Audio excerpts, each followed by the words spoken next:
Friends, आज हम लोग देखेंगे सीआईबी रिटेल बैंकिंग का यूनिट 12 जो कि मॉड्यूल सी का है। ये है डिलीवरी मॉडल्स के ऊपर। तो फ्रेंड्स, डिलीवरी मॉडल्स क्या है? डिलीवरी मॉडल्स वो है कि जिससे बैंक जो है अपने प्रोडक्ट और सर्विसेज जो है वो कस्टमर को किस मोड से डिलीवर कर रही है, वो हमारा डिलीवरी चैनल्स होता है। तो अभी आजकल का जो कस्टमर है उसका जो सर्विस है और उसको जिस मोड ऑफ डिलीवरी चैनल से सर्विसेज मिल रही है वो ऐसा होना चाहिए कि वो कस्टमर को सेटिस्फाई कर सके और जो भी डिलीवरी है वो इन टाइम जो है कस्टमर को पहुंचा सके, और ये आपके कस्टमर के चॉइस और उसके प्रेफरेंस के हिसाब से होना चाहिए। तो डिलीवरी मॉडल बैंकों में जो है मेनली दो तरह का है, फिजिकल और रिमोट। इसमें इलेक्ट्रॉनिक चैनल्स जैसे ATM, net banking, mobile banking, जहाँ पे कि ह्यूमन इंटरवेंशन की ज़रूरत नहीं होती है, और फिजिकल चैनल जैसे ब्रांचेस, डायरेक्ट मार्केटिंग, ये सब में जो है फिजिकल इन्वॉल्वमेंट ऑफ इंडिविजुअल या ह्यूमन इन्वॉल्व होता है। तो ये देखिए, सर्विस डिलीवरी दो तरह का दिया हुआ है, एक है ब्रांच और एक है बियॉन्ड ब्रांच। तो ब्रांच में ब्रांच स्टाफ और डेडिकेटेड मार्केटिंग मैनेजर जो हैं वो पार्टिसिपेट करते हैं डिलीवरी चैनल्स में, और बियॉन्ड ब्रांच जो है डायरेक्ट सेलिंग एसोसिएट्स जो हैं वो इम्पोर्टेंट रोल प्ले करते हैं। तो चलिए इसको हम लोग डिटेल में देखते हैं। इंटरनल कस्टमर यानी staff at the branch level.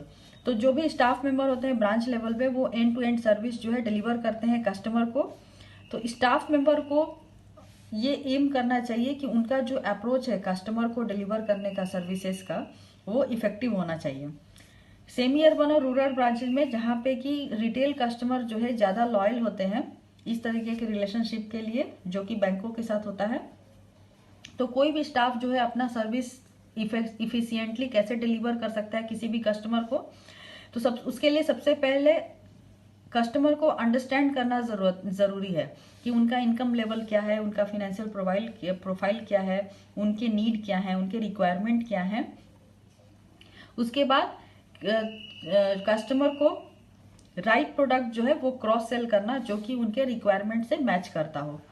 उसके बाद post sale services follow up, customer को अगर कोई प्रॉब्लम हो रही है या उनको पोस्ट जो है सर्विसेज कुछ फॉलोअप की जरूरत है तो वो उनको प्रोवाइड करना है।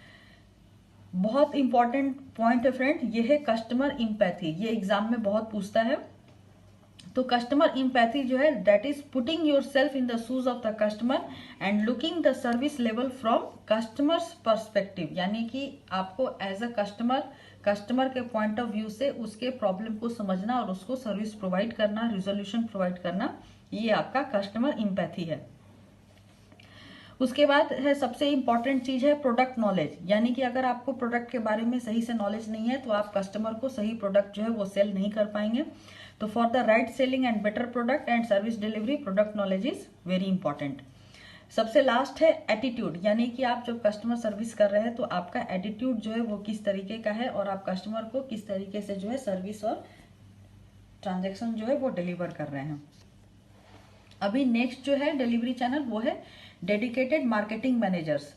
अभी बैंकों में फ्रेंड्स कुछ जो है स्पेशलिस्ट ऑफिसर और मार्केटिंग ऑफिसर्स की जो रिक्रूटमेंट है वो बैंक कर रही है, जिनका की मेन फोकस होता है कि वो एक पर्टिकुलर स्पेसिफाइड फील्ड में जो है वो टारगेटेड होंगे और मोटिवेट रहेंगे और उनको उस सेक्शन से रिलेटेड जो है कस्टमर को डील करना होता है।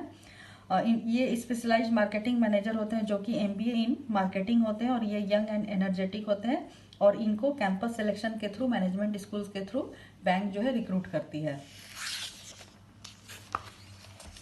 तो इन ऑफिसर से बैंकों की क्या एक्सपेक्टेशन है फ्रेंड? ये मार्केटिंग इंटेलिजेंस होना चाहिए, इनका पोटेंशियल सोर्सिंग होना चाहिए, प्रोडक्ट और सर्विस डिलीवरी प्रेजेंटेशन जो है ये इनका अच्छा होना चाहिए, टारगेटेड कस्टमर ग्रुप को राइट सेलिंग, सेल्स कन्वर्सन और closing the deals with sales. उसके बाद कंप्लायंस ऑफ प्रोमिसेस, जो भी कस्टमर को उन्होंने कंप्लायंस का प्रॉमिस किया है उसको कंप्लाई करना। उसके बाद फॉलोअप करना, अगर पोस्ट सर्विसेज अगर कोई प्रॉब्लम अराइज हो रही है तो उसको फॉलोअप करना और रिजोल्यूशन प्रोवाइड करना। और इस तरह से ये सर्विसेज में लॉयल्टी फैक्टर को इम्प्रूव करना, कस्टमर रिलेशनशिप मैनेजमेंट को कंटिन्यूअस बेसिस में इम्प्रूव करना, ये सब जो है मार्केटिंग जो मैनेजर्स होते हैं उनका काम होता है। नेक्स्ट है direct selling agent. Direct selling agents यानी डीएसए फ्रेंड्स, ये एजेंसी होती है जिसको कि बैंक अपॉइंट करती है बिजनेस सोर्स करने के लिए, और बदले में बैंक जो है उनको कुछ फी या कमीशन जो है वो देती है। तो बीच में क्या हुआ फ्रेंड्स कि डीएसए जो है वो कमीशन के चलते बहुत सारे ऐसे बिजनेस रेफरल्स लाने लगे जहाँ पे कि केवाईसी कंप्लाइंट नहीं रहता था, और वो कुछ कस्टमर्स को मिससेल भी करते थे, जिसकी वजह से बैंक जो है डेट ट्रैप में फंस गए, और कस्टमर को भी जो है प्राइसिंग ऑफ लोन और जो भी टर्म्स कंडीशन है वो क्लियरली एक्सप्लेन नहीं किया गया, जिससे कि ट्रांसपेरेंसी नहीं रही सर्विस के बीच में, और इससे क्या रिजल्ट हुआ कि कस्टमर जो है वो डिससेटिस्फाइड हुआ और बैंकों को रेपुटेशनल रिस्क भी हुआ। हालांकि जो डीएसए होते हैं उनकी कोई लॉयल्टी या अकाउंटेबिलिटी नहीं होती है, तो इसीलिए अभी प्राइवेट बैंक जो है वो इस तरीके का इम्प्लीमेंटेशन ला रही है या ला चुकी है, जिसमें कि डीएसए के थ्रू लाए गए जो भी बिजनेस हैं उन पे सफिशिएंट चेक और बैलेंस चेक जो है वो किया जाएगा डीएसए को। तो इससे क्या होगा, आप एक इफिशिएंट सर्विस जो है वो कस्टमर को प्रोवाइड कर सकते हैं।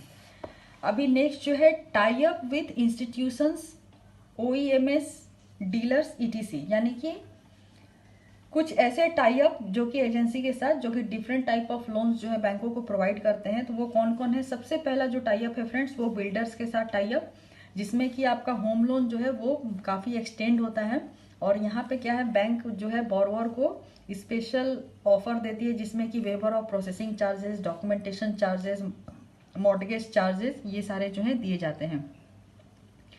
बैंक जो है किसी स्पेसिफिक प्रोजेक्ट को भी अप्रूव करती है बिल्डर के लिए, और अपना इंटरेस्ट जो है वो एक्सप्रेस करती है कि वो उस प्रोजेक्ट में जो भी अगर कस्टमर हैं फ्लैट या होम जो है बाई कर रहे हैं उसके लिए बैंक उनको हाउसिंग फाइनेंस जो है वो अवेलेबल कराएगी। एक अलग टाई अप में क्या होता है कि बैंक जो है बिल्डर को ही फिनेंस करती है अंडर देयर हाउसिंग प्रोजेक्ट, और उनके साथ एक अरेंजमेंट करती है बिल्डर के साथ कि उनका जो लोन है वो रीपे किया जाएगा जब उनके प्रोजेक्ट में जो फ्लैट्स बन रहे हैं उसके सेल से जो भी प्रोसीड आएगा उससे उनका ये लोन जो है वो रीपे किया जाएगा। तो इस तरीके से बिल्डर के साथ वो कोलैबोरेट भी करते हैं कि अगर उस प्रोजेक्ट में मान लीजिए कोई परचेजर जो है फ्लैट परचेज कर रहा है और उसको लोन की ज़रूरत है, तो उनको लोन भी बैंक जो है प्रोवाइड करेगी, और उस लोन का जो प्रोसीड होगा वो उनके जो प्रोजेक्ट फाइनेंस का लोन है उसके साथ एडजस्ट किया जाएगा। तो ये इस तरीके का टाई अप अरेंजमेंट होता है बिल्डर और बैंक के बीच में। नेक्स्ट जो टाई अप है वो ऑटो डीलर्स के साथ होता है। इसमें क्या होता है कि बैंक अपना एक काउंटर या डेस्क जो है ऑटो डीलर के शोरूम में जो है वो लगाती है, और वहाँ के जो सेल्स पर्सन होते हैं वो कस्टमर डीलिंग के बाद अगर कस्टमर जो है वो लोन के लिए लेना चाहता है तो वो बैंक को रेफर करती है। और इससे क्या होता है कि बैंक जो है कार डीलर के साथ अपना जो ऑटो लोन है उसको एक्सटेंड करती है। एक दूसरे अरेंजमेंट में ऑटो डीलर को भी है बैंक जो है लोन प्रोवाइड कर सकती है, और उसका भी एडजस्ट जैसे हाउसिंग लोन में हमने देखा, ऑटो लोन में भी ठीक जैसे अगर इंडिविजुअल बायर जो है कार अगर परचेज कर रहा है तो उसके प्रोसीड से वो लोन अमाउंट जो है वो रीपे किया जाएगा, या अगर उस बायर को जो कि कार परचेज कर रहा है वो अगर लोन के थ्रू भी अगर कार परचेज कर रहा है तो उस लोन का प्रोसीड जो है वो डायरेक्ट बैंक के लोन के साथ एडजस्ट किया जाएगा। यहाँ पे डीलर जो है कुछ कंसेशन भी देता है अपने प्रॉफिट मार्जिन में से ताकि उसका सेल जो है इंक्रीज हो, और बैंक भी कंसेशनल इंटरेस्ट रेट जो है वो ऑफर करती है बायर्स को, और वेवर ऑफ प्रोसेसिंग चार्जेस भी अलाउ करती है। एक अलग तरह के टाई अप में जहाँ पे कि मैन्युफैक्चरर, डीलर और बैंकर तीनों मिल के एक साथ एक अरेंजमेंट करते हैं, और वो आपस में जो है जो प्रॉफिट शेयरिंग है या कंसेशन शेयरिंग है उसको कंसेशन दे करके आपस में शेयर करते हैं।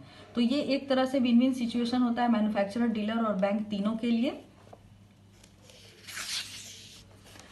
फिर नेक्स्ट है पर्सनल लोन। पर्सनल लोन का टाई अप जैसे किसी भी बड़े इंस्टीट्यूशन के साथ अगर बैंक ने टाई अप कर रखा है तो वो उसके एम्प्लॉयज को क्या करती है कि पर्सनल लोन प्रोवाइड करती है ऑन नीड बेसिस, और जो इंस्टीट्यूशन होता है वो सैलरी से जो बैंक का ईएमआई पोर्शन होता है वो रिकवर करके बैंक को डायरेक्टली रेमिट करता है। तो इस तरीके से बैंक को रिपेमेंट की एश्योरिटी भी एक तरह से मिलती है। फिर है एजुकेशन लोन। एजुकेशन लोन में भी बैंक जो है किसी बड़े इंस्टीट्यूशन के साथ टाई अप करके जब एडमिशन सीजन जो है स्टार्ट होता है तो वहाँ पे बैंक अपना एक स्पेशल काउंटर प्रोवाइड करती है जहाँ पे कि स्टूडेंट्स को मेरिट बेसिस में एजुकेशन लोन जो है वो ऑफर किया जाता है। तो इस तरीके से हम फ्रेंड्स देखते हैं कि टाई अप बेसिस पे भी जो है बैंक अपने सर्विसेज को as a delivery channel use कर सकती है। तो इसी के साथ फ्रेंड डिलीवरी मॉडल्स के ऊपर हमारा ये चैप्टर यहीं खत्म होता है। तो आपको अगर हमारा वीडियो अच्छा लग रहा है तो आप हमारे चैनल को लाइक करिए, शेयर करिए, सब्सक्राइब करिए। नेक्स्ट वीडियो में हम लोग नेक्स्ट टॉपिक के साथ मिलेंगे। तो तब तक के लिए keep watching our channel and thank you for watching this video.